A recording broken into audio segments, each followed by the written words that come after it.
अमित वर्मा और अब हम शुरू करने जा रहे हैं अपना पहला अध्याय संख्या पद्धति यानी कि नंबर सिस्टम। चलिए प्यारे बच्चों देखते हैं कि इस अध्याय की प्रगति कैसे होगी।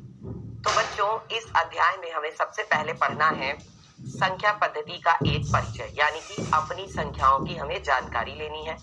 उसके बाद हम लोग पढ़ेंगे दो परिमेय संख्याओं के बीच में n परिमेय संख्या ज्ञात करना। इसके बाद बच्चों हम लोग पढ़ेंगे अपरिमेय संख्याओं के बारे में। फिर इसके बाद हम लोग पढ़ेंगे संख्या रेखा पर अपरिमेय संख्या का निरूपण और इसके बाद हम लोग पढ़ेंगे वास्तविक संख्या रेखा और वास्तविक जो संख्याएं हैं और उनके दशमलव प्रसार। उसके बाद हम लोग पढ़ेंगे उत्तरोत्तर आवर्धन पराक्रम उपयोग के द्वारा वास्तविक संख्याओं के निरूपण को देखेंगे, ठीक है। और उसके बाद वास्तविक संख्याओं पर संक्रियाएं और सबसे लास्ट टॉपिक होगा हमारा वास्तविक संख्याओं के लिए घातांक के। चलिए प्यारे बच्चों तो आगे बढ़ते हैं और क्लास की शुरुआत करते हैं। लेक्चर देखते हैं कि भाई आज की क्लास में हम लोग क्या सीखने जा रहे हैं। तो आज हम पढ़ने वाले हैं बेटा एक तो संख्या पद्धति यानी कि नंबर सिस्टम क्या है, कौन कौन सी संख्याएं होती हैं।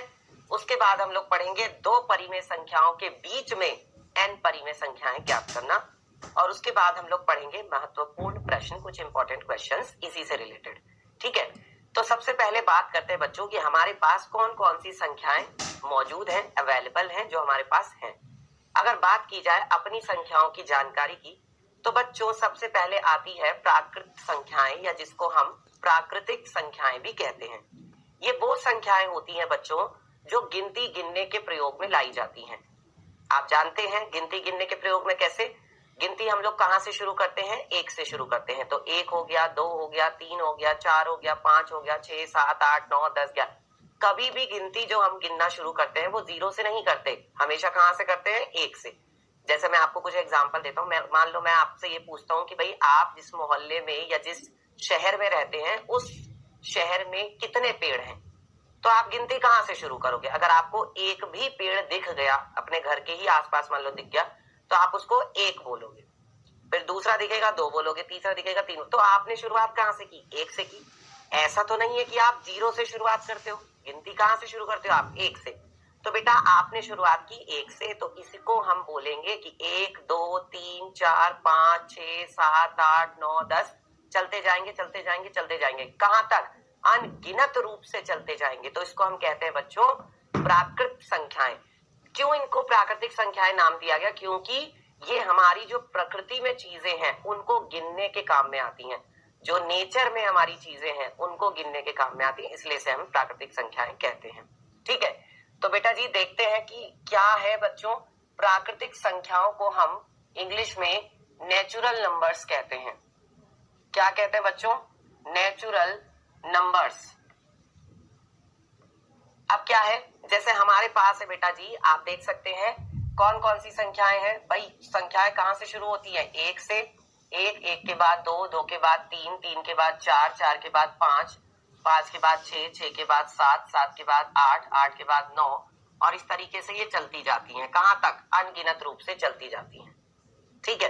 तो ये है वो सारी संख्याएं बच्चों जिनको हम कहते हैं प्राकृतिक संख्याएं। अब जब 0 की खोज हुई तो 0 आ गया और हमें 9 के बाद की संख्याओं को लिखने की जरूरत पड़ी।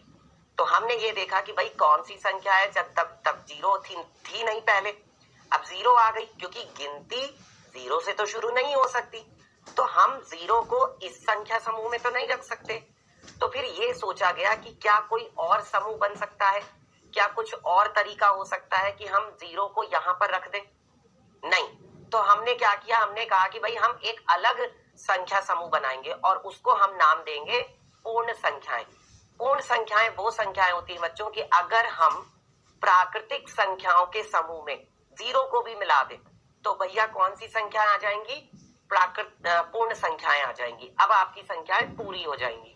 तो कहने का मतलब ये है कि आपके पास 0 और आपने मिला दिया किन संख्याओं में, प्राकृतिक संख्याओं में, ठीक है। 8, 9, 10 और ये इस तरीके से चलती जाएंगी, कहां तक, अनंत तक, अनगिनत रूप से चलती जाएंगी। तो इनको हम प्रदर्शित करते हैं बच्चों कैपिटल N से, याद रखिएगा। और इनको हम प्रदर्शित करते हैं कैपिटल W से। पूर्ण संख्याओं को हम अंग्रेजी में कहते हैं होल नंबर्स। पूर्ण संख्याओं को हम क्या कहते हैं बच्चों? होल नंबर्स कहते हैं। ठीक है, इसके बाद बच्चों बढ़ते हैं आगे और बात करते हैं कि अगली हमारे पास कौन सी संख्याएं हैं। तो इसके बाद जो हमारे पास अगली संख्याएं हैं वो है प्राकृतिक संख्याएं हो गई, पूर्ण संख्याएं हो गई। अब इसके बाद आएगा बच्चों पूर्णांक, क्योंकि हमें जरूरत पड़ी ऋणात्मक संख्याओं को दर्शाने की। तो जब हमें ऋणात्मक संख्याओं को बताना पड़ा, जैसे मैं मान लो कि भाई शिमला का तापमान कितना है, तो आप कहोगे सर शिमला का तापमान तो बहुत ठंड पड़ रही है, वहां पे जो तापमान है वो तो माइनस में पहुंच गया है। तो माइनस में पहुंच गया यानी ऋणात्मक हो गया है। तो जो ऋणात्मक संख्याएं थी उनको भी तो हमें किसी समूह में रखना पड़ेगा। अब उन्हें हम कहाँ रखें? तो हमने क्या किया, जो पूर्ण संख्याएं थी इनके साथ में हमने ऋणात्मक संख्याओं को रखा और उसको हमने एक अलग नाम दे दिया।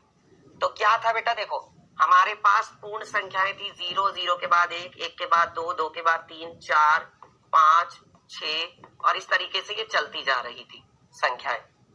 ये सारी हमारे पास संख्याएं थी पूर्ण संख्याएं। अब मैंने क्या किया, इसमें ऋणात्मक संख्याओं को मिलाया। ऋणात्मक संख्याएं कौन सी? माइनस का 1, माइनस के 2, माइनस के 3, माइनस के 4, माइनस के 5, है ना। और इस तरीके से ये भी चलती जा रही हैं बाईं तरफ अनंत रूप से।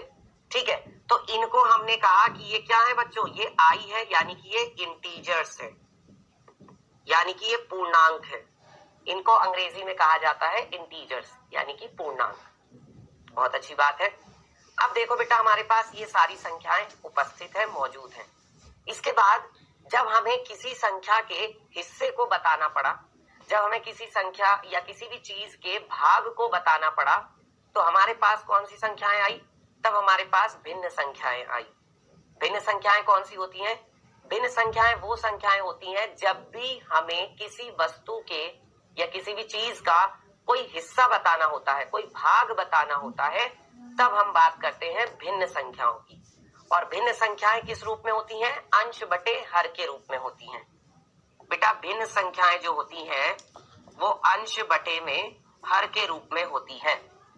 ठीक है, जैसे मान लो कि मेरे पास एक रोटी है और एक रोटी मेरा भाई भी है, मुझे अब उस भाई को भी खिलानी है, मुझे भी खानी है। तो मैंने क्या किया, उस एक रोटी के 2 हिस्से कर लिए। अब अगर मैं ये पूछूं कि भाई मेरे भाई ने कितना हिस्सा खाया, मैंने कितना हिस्सा खाया, तो आप क्या कहोगे? आप ये कहोगे क्योंकि हमने क्या किया, हमने एक रोटी के, मैंने क्या किया, एक रोटी के 2 हिस्से कर लिए। तो इसका मतलब 2 में से 1 हिस्सा मेरे भाई ने खाया है और 2 में से 1 हिस्सा मैंने खाया है। तो यही बात है कि बच्चों की जब हिस्सा बताना होता है तो हम भिन्न संख्याओं का प्रयोग करते हैं, अंश बटे हर के रूप में होती हैं। ठीक है, अब ये जरूरी नहीं है 1/2, 3/2 भी हो सकता है। ठीक है, और आपका जो है वो 4/5 भी है। इस तरीके से ये सब क्या है, ये सब प्यारे बच्चों भिन्न संख्याएं हैं। जैसे 9/8 है, ये सब क्या है, ये सब प्यारे बच्चों भिन्न संख्याएं हैं। और एक बात आप हमेशा याद रखेंगे कि भिन्न कभी भी ऋणात्मक नहीं होगी, क्योंकि किसी भी वस्तु का, किसी भी चीज का हिस्सा जो है वो कभी ऋणात्मक नहीं हो सकता। ठीक है, कि कोई भी वस्तु है, कोई भी चीज है, तो उसका हिस्सा ऋणात्मक नहीं हो सकता, इसलिए। ठीक है, यहां तक सबको बात समझ में आ गई है? कोई डाउट है तो आप पूछ सकते हैं बच्चों। आई होप कि आप सभी को यहां तक क्लियर हो गया होगा। ठीक है, अब अगर मैं आपसे ये पूछता हूं, जरा बच्चों ध्यान से सुनना जो मैं बोल रहा हूं। मैं कह रहा हूं, क्या सभी प्राकृतिक संख्याएं पूर्ण संख्याएं होती हैं? बताओ बच्चों, क्या सभी प्राकृतिक संख्याएं पूर्ण संख्याएं होती हैं? तो इसका जवाब होगा हाँ, होती हैं। क्यों? क्योंकि आप ये देख सकते हैं बेटा, यहां ध्यान दीजिए जरा। कहां ध्यान दीजिए? ये देखिए, ये जो यहां से संख्याएं आपकी शुरू हो रही है, ये वाली, ये सारी संख्याएं कौन सी हैं? ये जो यहां तक ये सारी संख्याएं जा रही हैं बच्चों, ये सारी संख्याएं तो प्राकृतिक संख्याएं हैं। तो हम कह सकते हैं कि भाई जितनी भी प्राकृतिक संख्याएं हैं वो सारी की सारी पूर्ण संख्याएं होती हैं। लेकिन इसका उल्टा सही नहीं है, इसका उल्टा सही नहीं है। इसका उल्टा क्या होगा कि क्या जितनी भी प्राकृतिक संख्याएं हैं, है ना, क्या जितनी भी पूर्ण संख्याएं हैं क्या वो प्राकृतिक संख्याएं होती हैं? मतलब जितनी भी पूर्ण संख्याएं हैं, क्या वो प्राकृतिक संख्याएं होती हैं? तो नहीं होता ऐसा। क्यों? भैया जीरो देखो ना, जीरो पूर्ण संख्या है, पर जीरो बेटा प्राकृतिक संख्या तो नहीं है। आप देखो, क्या जीरो जो है प्राकृतिक संख्याओं के समूह में आ रहा है? नहीं आ रहा। तो इसका मतलब जीरो जो है पूर्ण संख्या है, लेकिन प्राकृतिक संख्या नहीं है। कई बार ये सवाल पूछ लिया जाता है। इसके बाद अगर मैं आपसे ये कहता हूं, क्या जितनी भी पूर्ण संख्याएं हैं, क्या वो पूर्णांक होते हैं? ध्यान से सुनो, क्या जितनी भी पूर्ण संख्याएं हैं, क्या वो पूर्णांक होते हैं? तो इसका जवाब क्या होगा? तो इसका जवाब होगा बेटा हाँ, होती हैं। क्यों? क्योंकि आप देखो, ये जितनी भी पूर्ण संख्याएं हैं, ये किस में आ रही हैं? पूर्णांक वाले समूह में आ रही हैं। ये देखो, ये आ रही है कि नहीं आ रही है? तो इसका मतलब क्या हुआ? इसका मतलब हुआ कि जितनी भी पूर्ण संख्याएं हैं वो पूर्णांक होती हैं। लेकिन इसका फिर से वही बात कि इसका उल्टा सही नहीं है। अब अगर मैं ये पूछूं आपसे कि क्या जितने भी पूर्णांक हैं, क्या वो पूर्ण संख्याएं होती हैं? ऐसा नहीं होता, क्योंकि बेटा इसमें तो ऋणात्मक संख्याएं भी आ रही हैं, लेकिन ऋणात्मक संख्याएं इस समूह में तो नहीं है। तो इसका मतलब जितनी भी पूर्णांक हैं वो पूर्ण संख्याएं नहीं होती। अब इसके बाद बच्चों ध्यान से देखिए, जो कुछ एक आध जो जरूरी सवाल पूछ लिए जाते हैं, मैं अब आपको वो बता देता हूँ। कई बार आपसे पूछा जाता है कि बताओ पूर्णांक के क्या क्या प्रकार हैं। अगर आपसे ये पूछा जाता है पूर्णांक के क्या क्या प्रकार होते हैं, तो बेटा पूर्णांक के प्रकार होते हैं, देखो अगर हम जीरो के बच्चों दाईं तरफ चलते हैं तो हमें सारे के सारे धनात्मक पूर्णांक मिलते हैं। अगर हम जीरो के दाईं तरफ चलते हैं तो हमें सारे के सारे कौन से पूर्णांक मिलते हैं? धनात्मक पूर्णांक मिलते हैं। और अगर हम जीरो के बाईं तरफ चलते हैं, यानी कि लेफ्ट साइड में अगर हम चलते हैं बेटा, कहां से? जीरो के अगर बाईं तरफ चलते हैं तो हमें सारी की सारी ऋणात्मक संख्याएं मिलती हैं। तो इसलिए हम इसको क्या बोलेंगे? इसको हम बोलेंगे ऋणात्मक पूर्णांक। क्या बोलेंगे बच्चों? ये जो सारी की सारी हैं, ये आपकी ऋणात्मक पूर्णांक है। अब रह गई बात जीरो की, कि जीरो जो है वो क्या होगा? जीरो धनात्मक होगा या ऋणात्मक होगा? तो भैया जीरो है बिल्कुल बीच में। जीरो कहां पे बच्चों? बिल्कुल बीच में। जब हम जीरो के दाईं तरफ जा रहे हैं तब हमें धनात्मक पूर्णांक मिल रहे हैं, जब हम जीरो के बाईं तरफ जा रहे हैं तब हमें ऋणात्मक पूर्णांक मिल रहे हैं। लेकिन जीरो तो बिल्कुल बीच में है, तो जीरो ना तो धनात्मक होगा और ना ही ये ऋणात्मक होगा। ये ध्यान आपको रखना है। जो आपका शून्य है, देखिए ध्यान से बच्चों, जो शून्य है ये ना तो धनात्मक है, शून्य ना तो धनात्मक है और ना ही ऋणात्मक है। सबको समझ में आया? देखो बेटा, जीरो जो है वो ना तो धनात्मक है और ना ही ऋणात्मक है। बहुत बार ये सवाल पूछा जाता है कि जीरो जो है कैसा पूर्णांक है, तो आप कहेंगे कि जीरो ना तो धनात्मक है ना ऋणात्मक है सॉरी, लेकिन जीरो जो है बेटा वो पूर्णांक है। ये बात भी आपको याद रखनी है, क्योंकि जीरो पूर्णांक के समूह में आ रही है। तो जीरो पूर्णांक है, बट ना ये धनात्मक है ना ऋणात्मक है, बस आप इसको शून्य बोलेंगे। तो पूर्णांकों के तीन प्रकार होते हैं, तीन तरह के पूर्णांक होते हैं, तीन तरह के। एक होता है ऋणात्मक, दूसरा होता है शून्य और तीसरा होता है धनात्मक। तीन पूर्णांक होते हैं, तीन तरह के।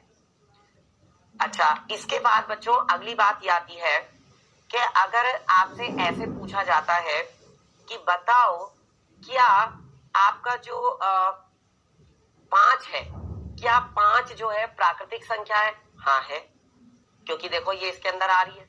अगर आपसे पूछा जाए कि भैया, अब देखो बेटा, जब हम संख्या रेखा पर चलते हैं ना, संख्या रेखा के बारे में आप जानते हैं? संख्या रेखा क्या होती है? जो कहां से शुरू होती है भाई? बीच में वही जीरो होता है, और दाईं तरफ चलते हैं तो धनात्मक, बाईं तरफ चलते हैं तो ऋणात्मक, तब जाके हमें संख्या रेखा मिलती है। खैर, उसके बारे में हम बाद में बात करेंगे, अभी फिलहाल इतना बहुत है। ठीक है, यहां तक किसी को कोई डाउट है तो आप पूछ सकते हैं। ठीक है ना बच्चों, यहाँ तक तो कोई डाउट नहीं है किसी को। चलिए आगे बढ़ते हैं। इसके बाद बात करते हैं बच्चों, अगली जो हमारी संख्याएं हैं वो है परिमेय संख्याएं। तो भाई जब हमारे पास भिन्न संख्याएं थी तो परिमेय संख्याओं की क्या जरूरत पड़ी? तो बेटा परिमेय संख्याओं की जरूरत ये पड़ी, अब मान लो कि एक समुद्र तल था, ध्यान से सुनना, एक क्या है, समुद्र तल है इस तरीके से, और एक समुद्र तल से 700 मीटर की ऊंचाई पर, है ना, 700 मीटर की ऊंचाई पर एक हवाई जहाज उड़ रहा था। क्या उड़ रहा था? हवाई जहाज, है ना। और इसी में, है ना, समुद्र तल के अंदर, यानी कि समुद्र के अंदर एक पनडुब्बी चल रही थी। तो एक जो पनडुब्बी चल रही थी समुद्र तल के अंदर, वो कितने मीटर नीचे जा रही थी? 300 मीटर नीचे चल रही थी। अब बेटा जो ऊपर वाली दूरी थी वो तो हमने दिखा दी कि भाई वो तो क्या है, वो तो धनात्मक में हमने लिख दी क्योंकि वो ऊपर की तरफ थी 700 मीटर। जो नीचे वाली दूरी थी बेटा उसको हमने ऋणात्मक में लिखा, यानी कि 300 मीटर। अब मान लो अगर मैं इस मीटर को किलोमीटर में बदलूं तो क्या होगा?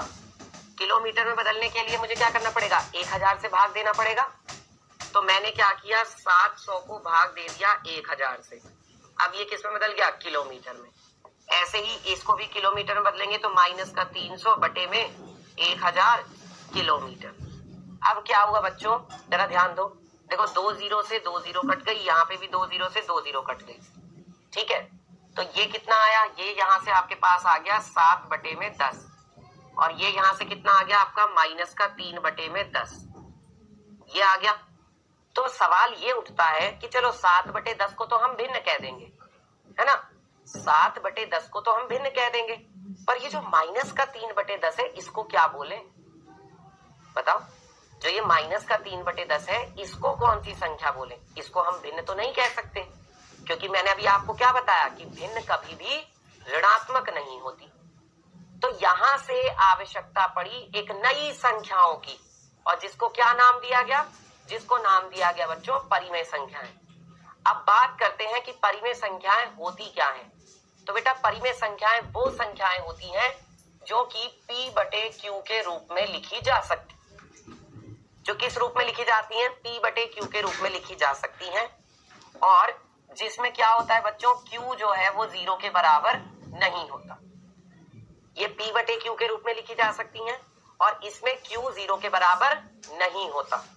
ये शर्त होती है।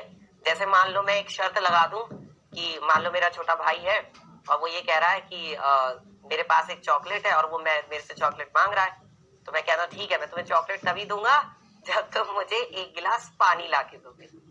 तो मैंने उसको क्या कर दिया, मैंने उसको एक शर्त लगा दी। अब जब वो मुझे पानी ला के देगा गिलास एक, है ना, तब मैं उसको चॉकलेट दूंगा। तो बस वही चीज है बेटा कि जब ये शर्त पूरी होंगी दोनों, जब ये दोनों शर्त पूरी होंगी तभी हम कहेंगे कि वो संख्या परिमेय संख्या है, वरना नहीं है। ठीक है, चलिए कुछ एग्जाम्पल देखते हैं। जैसे हमारे पास है बच्चों 3/4।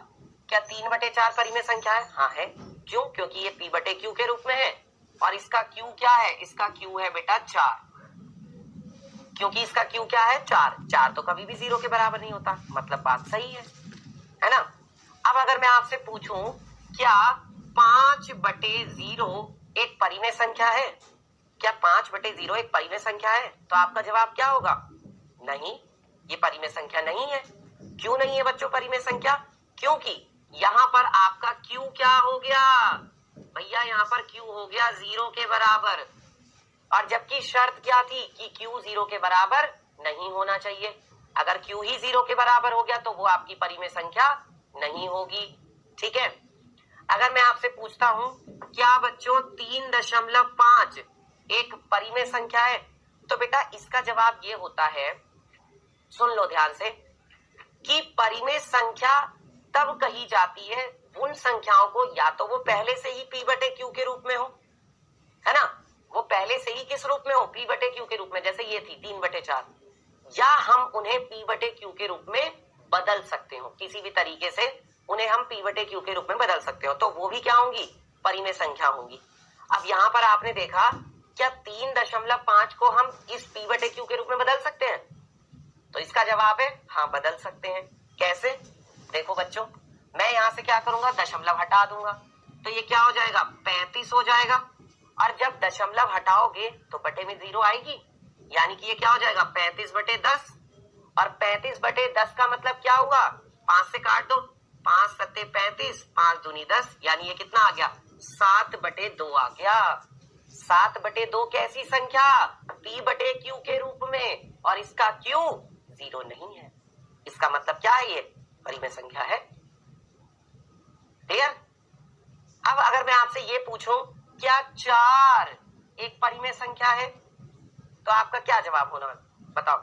क्या 4 जो है वो एक परिमेय संख्या है? तो इसका जवाब ये होगा बेटा, देखो 4 को हम लिख सकते हैं 4/1 लिख सकते हैं। 4 को हम क्या लिख सकते हैं, 4/1 लिख सकते हैं। तो इसका मतलब 4 क्या हुई, एक परिमेय संख्या हुई, क्योंकि ये किस रूप में आ गई, P बटे Q के रूप में आ गई। पहले नहीं थी P बटे Q के रूप में, लेकिन इसको हमने बदल तो दिया ना P बटे Q के रूप में, तो इसलिए ये भी क्या है, एक परिमेय संख्या है। उसके बाद बच्चों, अगर मैं आपसे पूछता हूं, क्या 0 जो है बेटा, क्या 0 एक परिमेय संख्या है?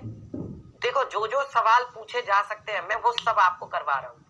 क्या 0 जो है वो एक परिमेय संख्या है? बताओ फटाफट। क्या 0 जो है वो एक परिमेय संख्या, जिसमें बच्चों को ज्यादातर कंफ्यूजन रहता है, और बहुत बार बच्चे डाउट पूछते हैं कि सर ये है, ये होगी कि नहीं होगी, इसीलिए मैं आपको पहले ही बता रहा हूं। क्या 0 जो है वो एक परिमेय संख्या है? तो बेटा देखो, 0 को हम क्या लिख सकते हैं, 0 को हम लिख सकते हैं 0/1, या इसको हम लिख सकते हैं 0/2, या इसको हम लिख सकते हैं 0/-4। क्योंकि बच्चों, आप 0 को किसी भी संख्या से भाग दो, 0 को छोड़कर। अगर आप 0 को दुनिया की किसी भी संख्या से भाग दो, केवल 0 को छोड़कर, तो क्या होगा बेटा, वो आपको आंसर तो 0 ही मिलेगा। तो चाहे मैं इसको 1 से भाग दूं, चाहे 2 से भाग दूं, चाहे -4 से भाग दूं, मुझे क्या मिलेगा, 0 ही मिलेगा। तो हालांकि पहले 0 P बटे Q के रूप में नहीं था, लेकिन हमने 0 को P बटे Q के रूप में बदल तो दिया ना। ये जो 0/1 है, ये क्या है, P बटे Q रूप ही तो है। परिमेय संख्या कब होती है, जब P बटे Q के रूप में हो और Q 0 ना हो। तो यहाँ पर Q है 1, यहाँ पर Q है 2, और यहाँ पर Q है -4, 0 तो नहीं है ना। इसलिए बच्चों, 0 भी क्या है, एक परिमेय संख्या है, याद रखना। ठीक है, 0 क्या है बच्चों, एक परिमेय संख्या है। परिमेय संख्याएं हो गई। अब इसके बाद बच्चों बात आती है अपरिमेय संख्याओं की। कौन होती हैं अपरिमेय संख्याएं? तो बेटा, जो परिमेय संख्याएं होती हैं, इनको अंग्रेजी में कहा जाता है रेशनल नंबर्स। ये इंग्लिश में भी पता होना चाहिए आपको। इनको इंग्लिश में क्या कहा जाता है, रेशनल नंबर्स। ठीक है। और अपरिमेय संख्याएं वो संख्याएं होती हैं जिनको हम P बटे Q के रूप में नहीं बदल सकते। वो सभी संख्याएं जिनको हम P बटे Q के रूप में नहीं बदल सकते, या जो नहीं होती P बटे Q के रूप में, वो बेटा अपरिमेय संख्याएं होती हैं। जैसे बहुत सारी अपरिमेय संख्याएं, सबसे सुप्रसिद्ध अगर कही जाए तो वो है बेटा पाई। हाँ, पाई के बारे में सोचकर थोड़ा सा हमें अजीब सा लगता है कि सर पाई का मान तो हम लोग 22/7 लेते हैं, तो फिर ये क्यों नहीं है अपरिमेय संख्या? तो बेटा देखो, जो हम पाई का मान 22/7 लेते हैं ना, वो हम गणना करने के लिए लेते हैं, ताकि हमारी कैलकुलेशन आसान बन जाए। वास्तव में अगर असलियत में अगर आप देखो तो पाई का मान 22/7 नहीं होता। पाई का मान होता है 3.1415926, और चलता जाता है, चलता जाता है, चलता जाता है, पता नहीं कहां तक। अंकों की आवर्ती भी नहीं होती। तो इसलिए बच्चों, मैं आपको बता देता हूं, पाई का मान होता है 3.1415926, और ये चलता जाता है, पता नहीं कहां तक बेटा, हमें नहीं पता। सुपर कंप्यूटर से भी करोड़ों अंकों तक इसका मान निकाला गया है, फिर भी आज तक कोई इसका बिल्कुल सटीक मान नहीं बता पाया है। दशमलव के बाद करोड़ों अंकों तक इसका मान निकाल लिया गया है सुपर कंप्यूटर से, लेकिन फिर भी पाई का मान आज तक कोई सटीक नहीं बता पाया है। तो जब हमें यही नहीं पता कि दशमलव के बाद ये कहां तक जा रहा है ना, और इसमें अंकों की आवर्ती भी नहीं होती, इसीलिए बच्चों पाई जो है ना वो एक अपरिमेय संख्या है, परिमेय संख्या नहीं है, क्योंकि इसे हम p/q के रूप में नहीं बदल सकते। या जैसे हमारे पास कुछ संख्याएं होती हैं, वर्गमूल 2 है, या हमारे पास संख्या है वर्गमूल 3 है, ये संख्याएं भी क्या होती हैं बच्चों, अपरिमेय संख्याएं होती हैं। ठीक है, इनके बारे में हम आगे भी पढ़ेंगे बढ़िया तरीके से। चलिए, अब इसके बाद बच्चों आती हैं अगली जो संख्याएं है वो है वास्तविक संख्याएं। कौन सी संख्याओं को हम वास्तविक संख्याएं कहते हैं? तो बेटा वास्तविक संख्याएं वो संख्याएं होती हैं जो कि परिमेय और अपरिमेय संख्याओं को मिलाने से बनती हैं। मैं अगर क्या करूं, मैं अगर परिमेय संख्याएं ले लूं, है ना, जितनी भी परिमेय संख्याएं उनको ले लिया और जितनी भी अपरिमेय संख्याएं हैं उनको ले लिया, और दोनों को मैंने क्या कर दिया, मिला दिया। परिमेय और अपरिमेय दोनों संख्याओं को मैंने क्या कर दिया, मिला दिया, तो मुझे कौन सी संख्याएं मिलेंगी, वास्तविक संख्याओं का समूह मिल जाएगा। सिंपल, ठीक है, बस इसकी इतनी सी परिभाषा है। ठीक है, और बेटा अपरिमेय संख्याओं को हम कहते हैं इर्रेशनल नंबर्स, इर्रेशनल नंबर्स। ठीक है, और वास्तविक संख्याओं को हम कहते हैं रियल नंबर्स, है ना। रियल, वास्तविक का मतलब जो रियलिटी में जो है, रियल नंबर जो वास्तव में है, ठीक है, वो समझ में आया सबको यहाँ तक? तो ये सारा हमारा क्या है बच्चों, संख्या पद्धति है, ये हमारा पूरा का पूरा नंबर सिस्टम है। आ रही है बात समझ में? बताओ बच्चों, सारे बच्चों को इतनी बात समझ में आती है? और इसके बाद हम लोग अब पढ़ेंगे बच्चों दो परिमेय संख्याओं के बीच में n परिमेय संख्याएं ज्ञात करना। देखो बेटा, हमारे पास दो परिमेय संख्याएं हैं, ठीक है। अब जैसे मान लो हमारे पास एक परिमेय संख्या है a/b और दूसरी हमारे पास परिमेय संख्या है c/d। ये हमारे पास दो परिमेय संख्याएं हैं, तो इनके बीच में कितनी परिमेय संख्याएं हो सकती हैं? पहले सवाल ये उठता है, एक होगी, दो होगी, तीन होगी, चार होगी, पांच होगी, 6 होगी, 7 होगी, 8 होगी, कितनी होगी? तो भैया इन दोनों के बीच में बच्चों अनगिनत परिमेय संख्याएं होती हैं, ठीक है। जब आप इनके बीच में परिमेय संख्याएं निकालोगे तो अनगिनत परिमेय संख्याएं आएंगी, यानी कि अनंत परिमेय संख्याएं आएंगी, ठीक है। तो आपको याद रखना है, इन दोनों संख्याओं के बीच में अनगिनत परिमेय संख्याएं हैं, अनगिनत, या जिसको आप क्या कह सकते हो, जिसको आप कह सकते हो अनंत, जिसको आप क्या कह सकते हो बच्चों, अनंत कह सकते हो। दो परिमेय संख्याओं के बीच में अनगिनत परिमेय संख्याएं होती हैं या अनंत परिमेय संख्याएं होती हैं, ठीक है। अब वो निकाली कैसे जाती हैं? अब सवाल ये उठता है कि भाई ठीक है, हमने ये तो समझ लिया कि इसमें होती कितनी है संख्या, पर ये निकालेंगे कैसे? तो इसके बच्चों दो तीन तरीके हैं। पहला तरीका है वो है बच्चों हर को समान बनाकर। हर को क्या करके? हर को समान बनाकर। आप क्या कर दो, हर को समान बना लो, तो आप परिमेय संख्याएं बता सकते हो। दूसरा तरीका जो है बच्चों वो है माध्य लेकर।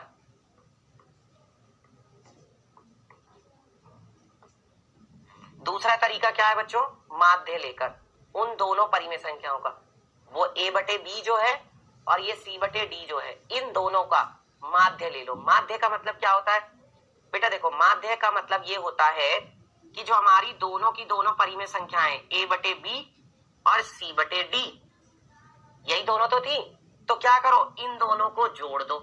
पहला काम क्या है, दोनों परिमेय संख्याओं को जोड़ दो और फिर क्या कर दो, फिर कर दो इनका आधा, यानी इसको 2 से भाग दे दो। ये है माध्य विधि। ये क्या है बच्चों? माध्य विधि। एक परिमेय संख्या और दूसरी परिमेय संख्या, दोनों को पहले क्या करो, जोड़ो और फिर उसका कर दो आधा, तो इसको हम कहेंगे माध्य लेकर। कुछ एग्जाम्पल देखते हैं, कुछ क्वेश्चंस करते हैं बच्चों, तब आपको और अच्छे से समझ में आएगा, क्योंकि जब तक सवाल नहीं करेंगे तब तक पिक्चर क्लियर नहीं होगी। चलिए, तो पहला सवाल देखते हैं कि क्या है हमारे पास दो परिमेय संख्याओं के बीच में परिमेय संख्या निकालने का तरीका। अब जैसे क्या कहा जा रहा है, 2 और 3 के बीच में 5 परिमेय संख्याएं ज्ञात कीजिए। बेटा जब आपसे एक से ज्यादा परिमेय संख्याएं पूछी जाएंगी तब आप कौन सा तरीका लगाएंगे, मैं पहले ही बता दे रहा हूं। जब आपसे बहुत सारी परिमेय संख्याएं पूछी जाएंगी, एक से ज्यादा, तब आप तरीका लगाएंगे हर को समान बनाने वाला। जैसे यहाँ पर 5 परिमेय संख्याएं पूछी गई हैं, तो आप कौन सा तरीका लगाएंगे, हर को समान बनाने वाला। अब हर को समान बनाने वाला कौन सा तरीका है, देखो एक संख्या है आपकी 2 और एक संख्या है आपकी 3। अब आप कहोगे कि भैया 2 और 3 का हर क्या है, यहाँ पे 2 को आप क्या लिख सकते हो, 2 को आप लिख सकते हो 2/1 और 3 को आप क्या लिख सकते हो, 3 को आप लिख सकते हो 3/1। तो आप तो ये कहोगे ना कि सर इनका तो हर पहले से ही बराबर है, यहाँ पे 1 है वहां पे भी 1 है। मैं कहूंगा हाँ बिल्कुल सही बात है, लेकिन क्या इन दोनों के बीच में कोई पूर्ण संख्या है, 2 और 3 के बीच में क्या कोई पूर्ण संख्या आती है, कोई पूर्ण संख्या नहीं आती। तो अब हमें क्या करना पड़ेगा, अब हमें यहाँ पर ये देखना पड़ेगा कितनी संख्याएं पूछी जा रही हैं, 5 परिमेय संख्याएं पूछी जा रही हैं। तो बच्चों अब मैं आपको बताने जा रहा हूं तीसरा तरीका। हर को समान बनाना तो ठीक है, अब मैं आपको बताने जा रहा हूं तीसरा तरीका। वो तीसरी विधि क्या है, जब आपसे बच्चों 2 परिमेय संख्याओं के बीच में n परिमेय संख्याएं निकालने के लिए कहा जाएगा, तो आप क्या करेंगे, उस n में जोड़ेंगे 1, उस n में क्या जोड़ेंगे, 1 जोड़ेंगे।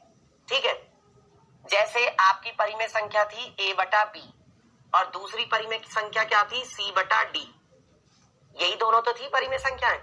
तो आपने क्या किया, आपसे पूछा कि n परिमेय संख्या बताओ, आपने n में जोड़ दिया 1, आपने n में 1 जोड़ा और अब आप क्या करोगे सॉरी, इन दोनों परिमेय संख्याओं में n+1 से ऊपर भी गुणा करोगे, n+1 से नीचे भी गुणा करोगे। ऐसे ही यहां पर भी जो ये c/d है, इसमें भी n+1 से गुणा कर दोगे और नीचे भी n+1 से गुणा कर दोगे। आई बात समझ में? अब बताओ क्या होगा, देखो अब देखो जरा इससे होगा क्या, जरा ध्यान से देखना बेटा। अब मैं यहाँ पर क्या करने जा रहा हूं, मुझसे कितनी परिमेय संख्याएं पूछी गई हैं, 5। तो इसका मतलब n का मान कितना है बच्चों, बताओ 5 है, यानी कि n बराबर है 5। तो मैं क्या करूंगा, n में 1 जोड़ूंगा, n+1 निकालूंगा, तो वो कितना आएगा, 5+1, 5 और 1 कितना होगा, 6। तो अब मैं क्या करने वाला हूं, अब मैं 6 से गुणा करने वाला हूं इन दोनों में। देखो मेरी संख्या क्या है, 2/1, तो 2/1 में मैंने 6 से ऊपर भी गुणा कर दी, 6 से नीचे भी गुणा कर दी, कोई दिक्कत नहीं है। और दूसरी मेरी संख्या क्या थी, 3/1, तो इसमें मैंने क्या किया, 6 से ऊपर भी गुणा कर दी, 6 से नीचे भी गुणा कर दी। अब बताओ जरा कितना आएगा, देखो 2 छिक्का 12 और 6 एकम 6, यहां पे कितना आएगा बेटा, 3 छिंग 18 और 6 एकम 6। अब देखो बेटा अभी भी दोनों संख्याओं का हर वही है, अभी भी दोनों का हर समान है। आप देख लो, इसका भी हर 6 है और इसका भी हर 6 है, लेकिन जो ऊपर वाली संख्याएं हैं वो थोड़ी दूर दूर हो गई। पहले बहुत पास थी, एक 2 था और एक 3 था। अब देखो ऊपर वाली संख्याएं थोड़ी दूर दूर हो गई, एक 12 और एक 18। 12 और 18 के बीच में कौन कौन सी संख्याएं आती हैं, बताना जरा बेटा। 12 के बाद आता है 13, फिर आता है 14, फिर आता है 15, फिर आता है 16 और फिर आता है 17। आती है ना, 12, 13, 14, 15, 16, 17, 18, है ना। क्योंकि ये सभी संख्याएं, और आपकी संख्या के बटे में 6 लगा हुआ है, इन सब के बटे में भी 6 लगा दो, इन सब के बटे में क्या कर दो, 6 लगा दो। लो सबके बटे में मैंने लगा दिया 6। और ये कितनी संख्याएं हैं बताना जरा, 1, 2, 3, 4, 5, 5 संख्याएं हैं। बस आपका काम हो गया, 5 संख्याएं तो पूछी थी, 5 संख्याएं बता दी आपने। ये सारी जो संख्याएं हैं, ये सारी संख्याएं बच्चों उसके बीच में है, किसके किसके, 12/6। 12/6 क्या है, 12/6 बेटा 2 ही तो है, 6 एकम 6, 6 दूनी 12। और 6/18 क्या है, 6/18 बेटा 3 ही तो है। बताओ जो 6/18 है वो क्या है, बताओ 6/18 3 ही तो है, 6 एकम 6, 6 तिया 18। तो 2 और 3 के बीच में देखो 5 परिमेय संख्याएं हमने बता दी। आया समझ में ये वाला तरीका, सबको ये वाला तरीका समझ में आया। ठीक है, चलिए आगे बढ़ते हैं। इसके बाद बच्चों हम बात कर रहे हैं दो परिमेय संख्याओं के बीच में परिमेय संख्याएं निकालने की। अब जैसे यहाँ पर क्या है, 2/5 है और 3/5 है, के बीच की 5 परिमेय संख्याएं बताइए। तो कैसे बताओगे, बताओ बच्चों। अब आप कहोगे कि सर यहाँ पे भी हर पहले से ही बराबर है, 2/5 है और 3/5 है, यही तो है। तो इसके बीच में आपको अगर 5 परिमेय संख्याएं बतानी है तो आप कैसे बताओगे, क्या कौन सा तरीका लगाओगे? बेटा वही वाला, देखो 5 बतानी है ना, तो क्या करो, n बराबर कितना हुआ 5, आपने क्या किया n में जोड़ा 1, तो n में 1 जोड़ोगे तो कितना आएगा 5 + 1, 5 और 1 हो गया 6। तो इसका मतलब क्या हो जाएगा, आपको क्या करना है, 2/5 में 6 से ऊपर भी गुणा 6 से नीचे भी गुणा। फिर यहाँ पे क्या किया, 3/5 में 6 से ऊपर भी गुणा 6 से नीचे भी गुणा। तो ये कितना कितना आएगा बच्चों बताना, ये कितना कितना आ जाएगा। देखो 2 छिक्का 12 और 5 छंग 30 और यहां से कितना आएगा 3 छिंग 18 और 6 पंजे 30। तो देखो अभी भी आपका हर क्या है, समान है। देख लो यहाँ पे भी 30 है और यहाँ पे भी 30 है, दोनों का हर समान है। हालांकि हर पहले भी समान था, यहाँ पे 5 था, यहाँ पे भी 5 था, लेकिन बच्चों दोनों के बीच में ऊपर संख्याएं नहीं थी। यहाँ 2 था और यहाँ 3 था, 2 और 3 के बीच में तो कोई भी पूर्ण संख्या नहीं होती, लेकिन 12 और 18 के बीच में तो होती है। 12 और 18 के बीच में कौन कौन होता है, 13 भी आता है, 14 भी आता है, 15 भी आता है, 16 भी आता है और 17 भी आता है ना। और इन सब के बटे में आप क्या लगा देंगे 30, इन सब के बटे में क्या लगा दो 30, 13/30, 14/30, 15/30, 16/30, 17/30। ये देखो 5 परिमेय संख्याएं हमने बता दी। हमने क्या किया बेटा, हमने 5 परिमेय संख्याएं बता दी इन दोनों के बीच में। ठीक है, आसान है ना, बताओ। अगर बच्चों आप क्लास में ध्यान से पढ़ोगे तो आपको सारी चीजें समझ में आएंगी। ठीक है, और मेरी कोशिश यही रहती है कि मैं आसान से आसान तरीके से आपको सारी चीजें समझाऊं। तो यहां तक कोई दिक्कत नहीं है किसी को। चलिए, और बच्चों आज के लिए बस हम लोग इतना ही रखते हैं। एक बार मैं आपको वो भी तरीका बता देता हूं। ये तो देखो 5 परिमेय संख्याएं बतानी थी तो इसलिए हमने ये वाला तरीका करा। एक बार मैं आपको वो वाला तरीका भी बता देता हूँ, माध्य वाला जो तरीका है वो बेटा आप कब लगाएंगे। जैसे आपसे कहा जाता है कि 2/3 और 4/5 इन दोनों के बीच में एक परिमेय संख्या है बताओ, केवल एक। इन दोनों के बीच में कितनी परिमेय संख्या बतानी है, इन दोनों के बीच में केवल एक परिमेय संख्या बतानी है। तब आप लगाओगे बच्चों माध्य लेने वाला तरीका। तो वो कैसे लोगे, देखो 2/3 है और 4/5 है। माध्य में क्या करते हैं, दोनों को पहले जोड़ते हैं और फिर दोनों का क्या कर देते हैं, आधा कर देते हैं। फिर क्या कर देते हैं, दोनों का आधा। तो जोड़ना जरा बताओ कितना आएगा ऊपर। देखो नीचे तो बटे में तो 2 है, वो तो ठीक है, ऊपर देखो जोड़ के बताओ कितना आएगा।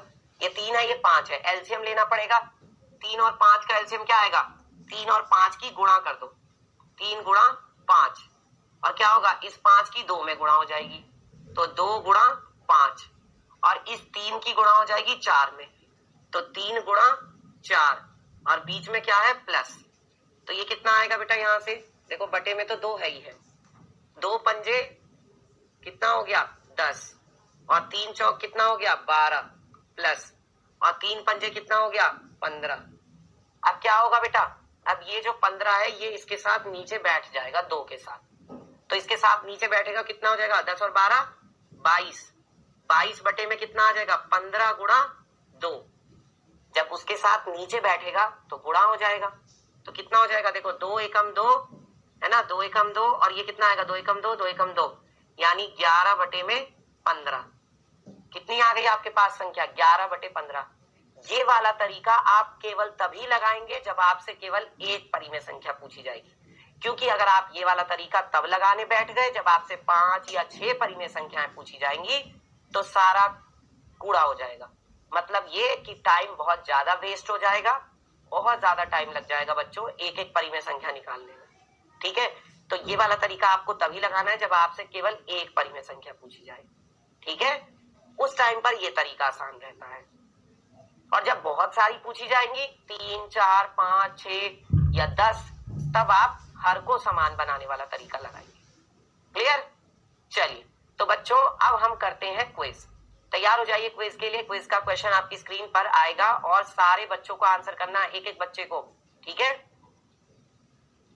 तो ये रहा बेटा सवाल, बताओ क्या होगा इसका जवाब। निम्न में से 1 तथा 2 के बीच में कौन सी परिमेय संख्या है? इनमें से 1 और 2 के बीच में कौन सी परिमेय संख्या है? अब देखो, आपसे केवल एक परिमेय संख्या पूछी जा रही है, केवल एक। तो क्या करना चाहिए?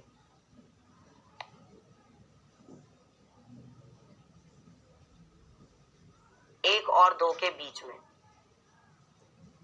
चलिए आगे बढ़े बच्चों, अगला सवाल देखें। नेक्स्ट क्वेश्चन, 2 परिमेय संख्याओं के बीच में अधिकतम कितनी परिमेय संख्याएं हो सकती हैं? बताओ बच्चों, 2 परिमेय संख्याओं के बीच में अधिकतम कितनी परिमेय संख्याएं हो सकती हैं? चलिए डिस्कस कर लेते हैं बच्चों। पहला सवाल क्या था? फर्स्ट क्वेश्चन था कि निम्न में से कौन सी संख्या 1 और 2 के बीच में है। अब देखो बेटा, 1 और 2 के बीच की बात चल रही है। अगर यहां पर आप देखो, भाग करके देखो, अगर आप 3 से 8 को, 3 से अगर आप 8 को भाग करके देखोगे तो कितना आएगा? आपके पास है 1 और 2, इसके बीच में बतानी है आपको, है ना। तो 3 से जरा 8 को भाग देना, 3 दूनी 6, बचा 2, फिर दशमलव लगा, 0 हो गई, 3 6 18, है ना। तो ये तो कितना आ रहा है? 2.6 आ रहा है। मतलब ये तो 2 से भी आगे बढ़ गई, तो ये तो नहीं हो सकती। फिर क्या है? 3 7/3। तो अगर मैं 3 से 7 को भाग दूंगा तो कितना आएगा? देखो, 3 एकम 3, 3 दूनी 6, है ना, 3 दूनी 6, बचा 1, फिर दशमलव 0, 3 तिया 9। तो बेटा ये देखो कितना आ रहा है? 2.3। ये भी क्या बढ़ गई? आगे बढ़ गई। ये तो 2 से भी आगे चली गई, तो ये भी नहीं होगी। अब क्या रह गई? 4/3। तो 4/3 देखते हैं कि क्या 2 और 3 के बीच में है, 1 और 2 के बीच में है कि नहीं। तो देखो, इसमें हमने 3 से भाग दिया, 3 एकम 3, बचा कितना? 1, यहाँ लग गया दशमलव, 0 तिया 9, है ना। तो इसका मतलब ये आ रहा है 1.3। ये कितना आ रहा है? 1.3, जो कि 1 और 2 के बीच में है। और 2/3 का मतलब क्या है बच्चे? 2/3 का मतलब है कि 3 से हमने 2 को भाग दिया, तो दशमलव लगाना पड़ेगा तभी तो भाग जाएगा। तो ये क्या आएगा? 6 18, है ना। तो यहां से फिर 2 बचेगा, तो ये तो 0.6 आया। 0.6 का मतलब 1 से भी पहले। तो बीच में तो क्या आ रही है? ये वाली संख्या आ रही है ना, यानी कि आपका 4/3 सही विकल्प है। 4/3 जो है वो आपका बिल्कुल सही विकल्प है। क्वेश्चन नंबर 2 था कि 2 परिमेय संख्याओं के बीच में बच्चों अनगिनत या कह सकते हो अनंत परिमेय संख्याएं हो सकती हैं। ठीक है, समझ में आया सबको? चलिए, तो आज के लिए प्यारे बच्चों बस इतना ही रखते हैं, बाकी हम लोग पढ़ेंगे अगली क्लास में। तो बेटा आज हमने क्या क्या सीखा? आज हमने सीखा एक तो संख्या पद्धति और 2 परिमेय संख्याओं के बीच में परिमेय संख्याएं ज्ञात करना। और बेटा जी आज का जो होमवर्क है, जो गृह कार्य, वो मैंने आपको ऐप पर दिया है, जाकर आप होमवर्क वाले सेक्शन में कर सकते हैं अपना आज का होमवर्क। और बच्चों अगली क्लास में हम लोग सीखेंगे अपरिमेय संख्याएं क्या होती हैं, इसके बारे में पढ़ेंगे। तो मिलते हैं फिर आपसे नेक्स्ट क्लास में, तब तक के लिए सभी बच्चों का बहुत बहुत धन्यवाद।